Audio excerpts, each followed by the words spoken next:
ಈ ವಿಡಿಯೋದಲ್ಲಿ ಬೆಣ್ಣೆಯಿಂದ ತುಪ್ಪನ ಹೇಗೆ ಕಾಯಿಸೋದು ಅಂತ ನೋಡೋಣ. ನಾನು ಅಕ್ಷತಾ, ಕೋಟೆನಾಡು ರೆಸಿಪೀಸ್ ಚಾನಲ್ಗೆ ಸ್ವಾಗತ.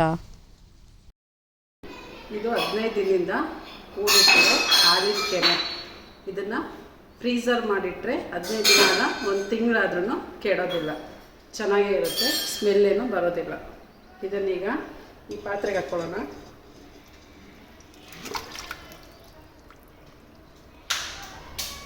ಈ ಬಾರಿ ನಾವು ಬ್ಲೆಂಡರಿಂದ ಹಾಲಿನ ಕೆನೆಯನ್ನು ಬ್ಲೆಂಡ್ ಮಾಡ್ತಾಯಿದ್ದೀವಿ.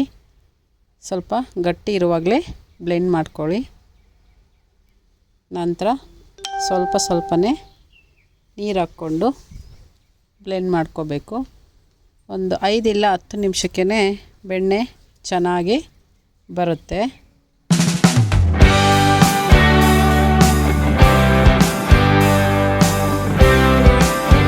5 ನಿಮಿಷಕ್ಕೇ ಈ ರೀತಿ ಬೆಣ್ಣೆ ಚೆನ್ನಾಗಿ ಬರುತ್ತೆ. ನೋಡಿ ಯಾವ ರೀತಿ ಬಂದಿದೆ. ಯಾವಾಗಲೂ ಹಾಲಿನ ಕೆನೆನ ಫ್ರೀಝರಲ್ಲಿ ಸ್ಟೋರ್ ಮಾಡಿ. ಫ್ರಿಜ್ಜಲ್ಲಿಟ್ಟರೆ ಬೇಗ ಸ್ಮೆಲ್ ಬಂದುಬಿಡುತ್ತೆ, ಹುಳ ಆಗಿಬಿಡುತ್ತೆ. ಮೊದಲು ಫ್ರೀಝರಲ್ಲಿಟ್ಟು ನಾವು ಬೆಣ್ಣೆ ಮಾಡ್ತೀವಿ ಅಂದಾಗ ಫ್ರಿಜ್ಜಲ್ಲಿಟ್ಬಿಟ್ಟು ನೈಟೇ ತೆಗೆದುಬಿಟ್ಟು ತಿರುಗಿ ದಿನ ಬೆಳಗ್ಗೆ ಬೆಣ್ಣೆ ತೆಗಿರಿ. ಚೆನ್ನಾಗಿ ಬೆಣ್ಣೆ ಬರುತ್ತೆ, ಹಾಗೆ ಬೇಗನೆ ಬರುತ್ತೆ.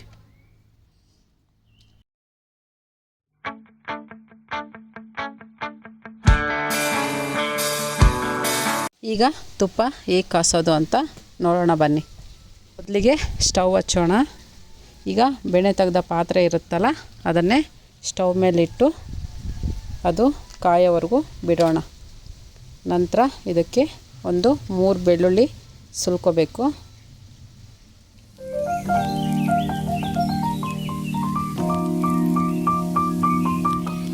ಅದನ್ನು ಸ್ವಲ್ಪನೇ ಜಚ್ಕೊಳ್ಳೋಣ.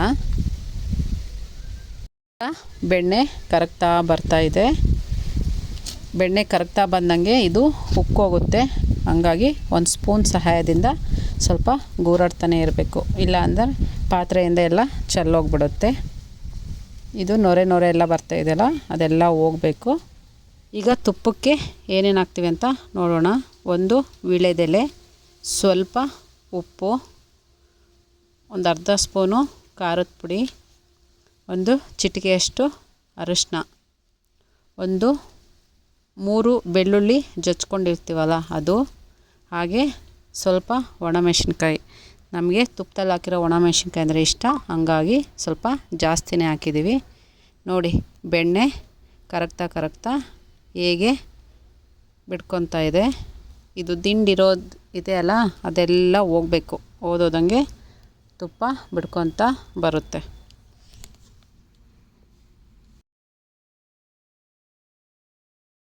ತುಪ್ಪ ಆಗಿದೆ ಅಂತ ಹೇಗೆ ಗೊತ್ತಾಗಬೇಕು ಅಂದರೆ, ಮೊದಲು ಸಣ್ಣ ಬಬಲ್ಸ್ ಬರ್ತಾ ಇರ್ತವೆ.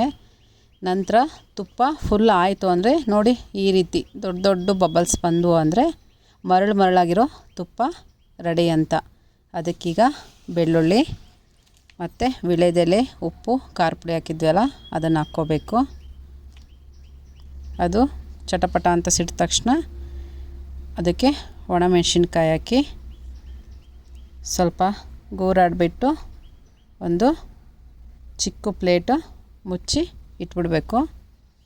ಅದು ತುಪ್ಪ ಆಗಿದೆ ಅಂದರೆ ಅದು ಘಮ ಬರುತ್ತೆ, ಗೊತ್ತಾಗುತ್ತೆ ತುಪ್ಪ ಪರ್ಫೆಕ್ಟಾಗಿ ಆಗಿದೆ ಅಂತ. ಲಿಡ್ ಆಫ್ ಮಾಡ್ಕೊಳ್ಳೋಣ. ಅದು ತಣ್ಣಗಾಕೆ ಬಿಡೋಣ. ಈಗ ಪಾತ್ರೆ ತಣ್ಣಗಾಗಿದೆ. ಇದರಲ್ಲಿರೋ ಮೆಣಸಿನ್ಕಾಯನ್ನೆಲ್ಲ ಒಂದು ಬಾಕ್ಸಲ್ಲಿ ಹಾಕ್ಕೊಂಡು ನಂತರ ಇದರಲ್ಲಿರೋದನ್ನೆಲ್ಲ ಸೋಸ್ಕೋಬೇಕು. ನಾವು ಮಾಡೋ ವೀಡಿಯೋಸ್ ಇಷ್ಟ ಆಗ್ತಾಯಿದ್ರೆ ನಮ್ಮ ಚಾನಲ್ನ ಸಬ್ಸ್ಕ್ರೈಬ್ ಮಾಡ್ಕೊಳ್ಳಿ, ಲೈಕ್ ಮಾಡಿ, ನಿಮ್ಮ ಫ್ಯಾಮಿಲಿ ಜೊತೆ ಶೇರ್ ಮಾಡ್ಕೊಳ್ಳಿ. ತುಪ್ಪ ತಣ್ಣಗಾದ ನಂತರ ಈ ರೀತಿ ಮರಳಾಗಿರುತ್ತೆ.